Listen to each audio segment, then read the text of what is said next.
Dele and the Magical Mangoes.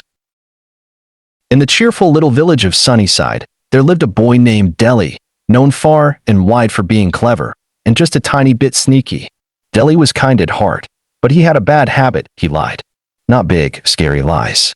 Just little ones. Like when his mom asked, "Did you clean your room?"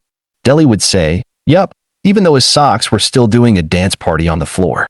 Or when his teacher asked, "Did you finish your homework?"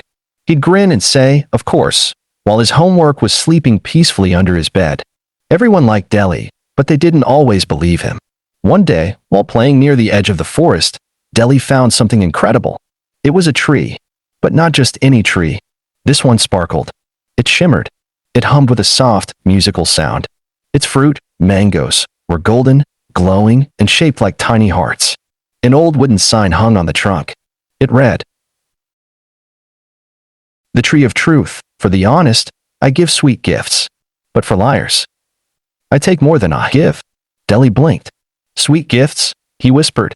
His mouth watered just looking at the mangoes.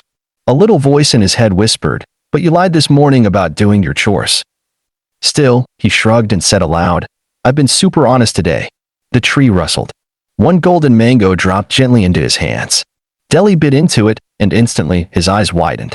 It was the best thing he had ever tasted. It was like honey, sunshine, and hugs all rolled into one bite. He raced home with the mango and shared it with his family. "Wow," said his dad. "Where did you get this?" From the market." Dele lied again. The next day, and the day after that, Dele kept returning to the tree. Each time, he lied about something small and got rewarded with magical mangoes. Before long, he was telling more lies, big ones now. "I won the spelling contest," he boasted at school. "I found a lost puppy and returned it," he told the mayor. "I saved a baby bird from a lion," he declared to his wide-eyed friends.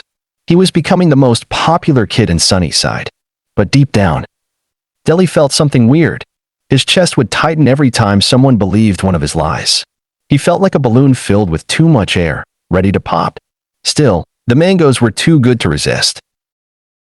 One day, Dele heard about a village contest. The mayor announced, "Whoever brings the rarest fruit to the harvest festival will win a special prize, a golden bicycle." Dele's eyes lit up. That bike was shiny, fast, and just his size. "I'm going to win it," he declared. He ran straight to the magical tree and said with a grin, "I've never told a lie in my whole life." Suddenly, the wind stopped. The tree went still. The glowing mangoes shimmered, then withered and dropped to the ground like pebbles. A deep, rumbling voice came from the trunk. "You have lied too many times, Dele. Now the price must be paid." The ground shook. The mangoes turned black. A strange fog surrounded him. Dele turned to run, but he couldn't. His feet were rooted to the ground. Then his voice disappeared. He opened his mouth. No sound, not even a squeak.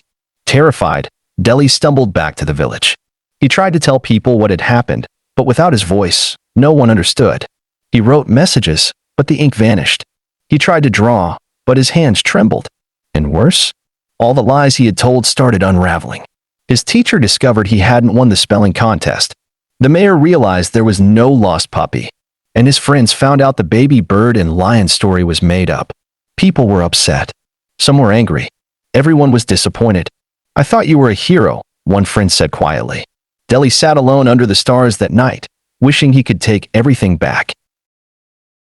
The next morning, as he wandered sadly through the village, he heard cries. A little girl was stuck at the top of the village's tallest mango tree, not the magical one. She had climbed too high and couldn't get down. People shouted for help, but no one knew what to do. Dele didn't stop to think. He ran to the tree, grabbed a rope, and began to climb. His hands were scratched. His knees were bruised. But he reached her. "Hold on," he mouthed. He tied the rope around her, slowly helped her down, then climbed down himself. Everyone cheered. The girl's mother hugged him tight. "You saved her life," she cried.